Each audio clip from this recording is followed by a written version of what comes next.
आज हम बात करते हैं कि क्यों गौतम बुद्ध जी और जीसस जी को अपने लोगों ने ही ठुकराया था। This earth is a mad house. इस धरती पर बहुत गड़बड़ है, बहुत अव्यवस्था है, और जब कोई समझदार या सेन इंसान हमें मिलता है हम उससे बुरा व्यवहार करते हैं। हम बोलते हैं कि ये कैसी बातें कर रहा है, ऐसा तो हमने कभी नहीं सुना, कहीं नहीं देखा, ये क्या बात कर रहा है। हम उसको एक्सेप्ट नहीं करते। हमें हमारे जैसा ही इंसान सही लगता है। अगर हमसे कोई हमारे से अलग या हमारे कंफर्ट जोन से बाहर बात करता है तो हमें वो पागल सा लगता है। हजारों लोग गौतम बुद्ध जी के पास आकर पूछते थे कि भगवान कहाँ है, भगवान क्या है। इनमें ज्यादातर लोग ब्राह्मण, पंडित और विद्वान थे जिनको शास्त्र की अच्छी जानकारी थी। वो बुद्ध जी के पास आते थे और पूछते थे कि क्या आप भगवान में विश्वास करते हो? अपनी धारणा को परिभाषित करो। आपका क्या सिद्धांत है? Do you believe in God? Define your belief, explain your concept.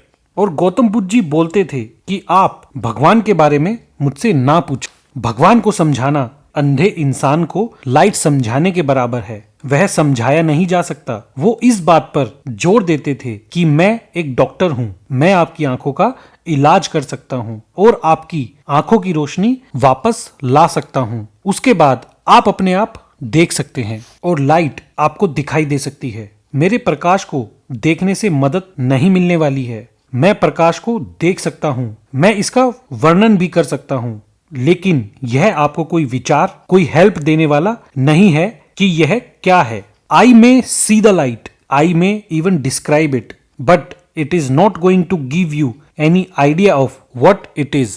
और इस दुनिया में कोई तरीका नहीं है एक ब्लाइंड या अंधे इंसान को लाइट क्या है यह बता सके।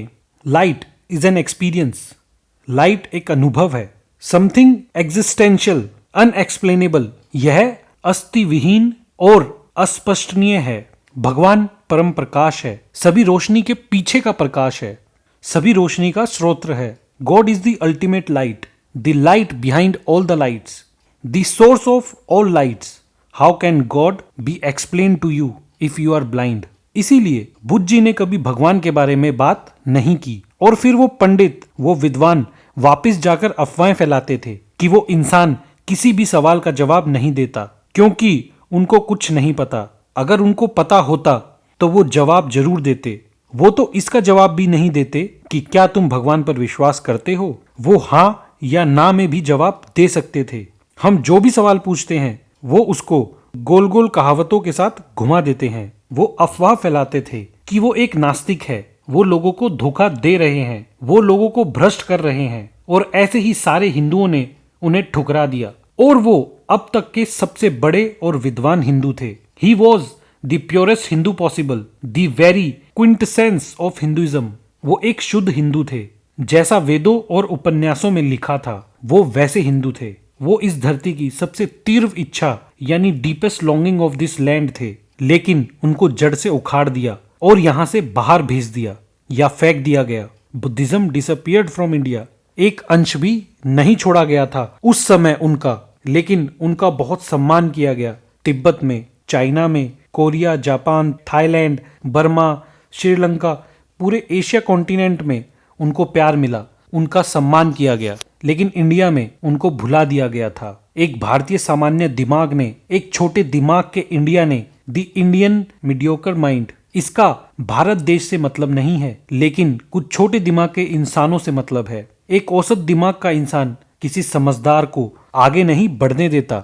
एक औसत दिमाग या मामूली दिमाग का इंसान अपने जैसे लोगों में ही खुश रह सकता है। और जीसस जी के साथ भी कुछ ऐसा ही हुआ था। उनको भी सजा ज्यूज यानी यहूदियों ने ही दी थी।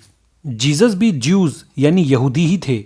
एक महान ज्यूज थे, एक महान यहूदी थे, और यहूदी लोगों ने ही उनको सूली पर चढ़ाया था।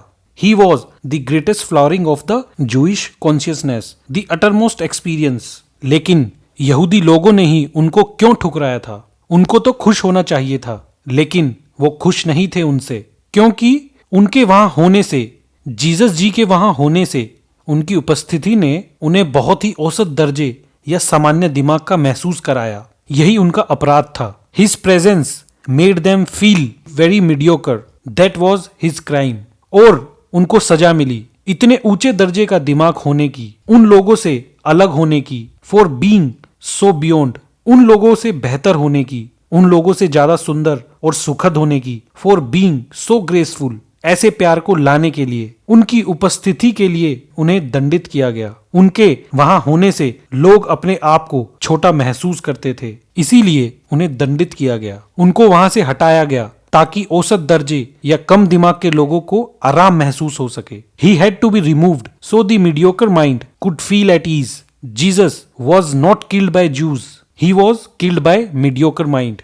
जीसस जी को ज्यूज यानी यहूदियों ने नहीं मारा था, पर औसत दर्जे या कम दिमाग के लोगों ने मारा था। और वो कहावत है ना, the stupid people are happy with stupid leaders, the more stupid the leader is, the more people are happy because he look so much like them.